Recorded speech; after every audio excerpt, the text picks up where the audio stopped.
إيوه سياسة كنت قالنا سياسة وحنا قلنا قالنا لا نسوق خياني حلو برايك كسعطوه لو بدك وكخيار بريه ومعك راح هذا كفى إلى بريه ساس ما سياسة ضم غشام وحادث حل بين المكانك حل بنت تخاننا حداد بمعلومات الأولى نسكو أو هذا كرمسكي قطعها آل بريه ولا حتى أكل حده قولوا والدنا وحقيقة awoodda baarlamaanka iska leh hay-adda ugu sarreysa sharci dejinta waa baarlamaanka roolkooda ama doorkooda marna kama bixi karo dhaqanka ugu xun oo siyaasadeena ku jira wuxuu yahay qoos in la qoosto oo la yiraahdo meesha wax laga ma qaban karo xaaladan way adag tahay shacabkan dawlad ma rabaan xaqiiq ma aha problemku shacabka ma aha problemku golaha shacabka ma aha problemku waa madaxda la doorto weeye oo dadka qoos gaarsiiya waxaan bedelayaa dhaqankii siyaasadeed ee madaxda dawladda caado ay ka dhigteen in safarro aan loo baahnayn lagu sii socdo oo waqtiga iyo hantida qaranka lagu lumiyo waa caado xun maxaa yeelay wasaaradda arrimaha dibadda jirta oo loo baahan yahay inay socoto ma aha madaxweynaha inuu bishiiba 3 jeer baxo ma aha sidaas darteed waa in la joojiyo dhaqankaas waxaan bedelaynaa oo kale haddii aad fursad siisaan oo aad ii doorataan xilka aan raadinayo hadduu ilaah yiraahdo in dawladdu awoodeedu ku cabirso shacabka intay ugu adeegi lahayd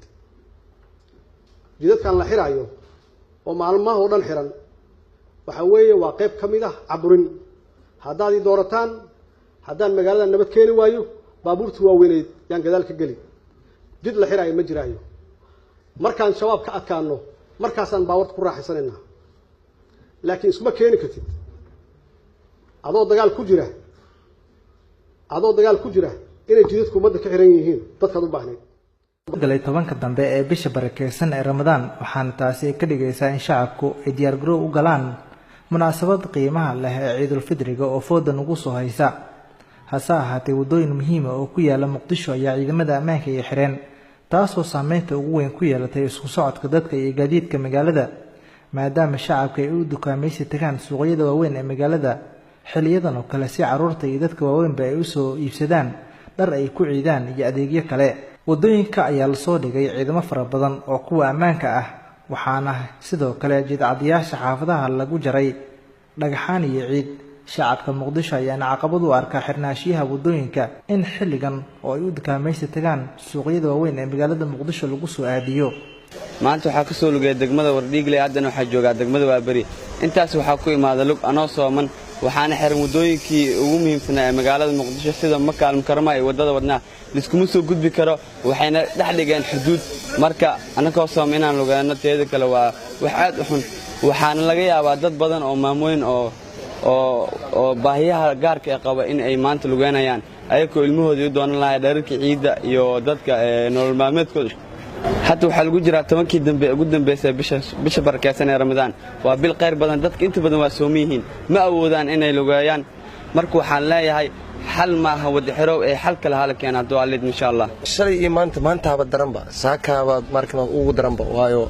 wada aan soo maray hadda wallahi islaan oo ilmo ka soo jeedana xataa aan waday oo macnaha xaamile oo macnaha isbitaal u socotay waa ku rafaadnay si uu moodnay asgari wuxuu ku leeyahay naqo meel loo naqdana ma leh caran caafimaad lama tii karo xarun waxbarasho lama tii karo xarun shaqo lama tii karo wallahi kulli dawladdu waxa u sheegana ma naqaano laakiin wadooyinku una naga qafiifiso amniga soo celiso laakiin san amnigu soo cesho maayo bal isdhaxgal bulshada sameeyso dukaan iyo company aysan saameyn ku yeelan ma jirto dhaqaale badan oo fara badan ayaa dhumay nafna inuu badbaado u malayn maayo jidadkan sidan loo xirxiraayo waxaa kaloo kaaga daran dad badan oo jiran dad badan oo dhaqaatiir u socdo dad badan oo isbitaallo u socdo ayaa awoodi la inay aadaan isbitaalka waxaa kaloo jira dukaamo badan oo u xirmay shaqaale la'aan shaqaalihii ayaa soo gaari waayay anigana maanta waxaan ka marqaati ahay shaqaalahayga oo company ka shaqeeya inay Madiina ka soo bilaabeen ilaa ay ka imaadaan jidkan Maka al-Mukarrama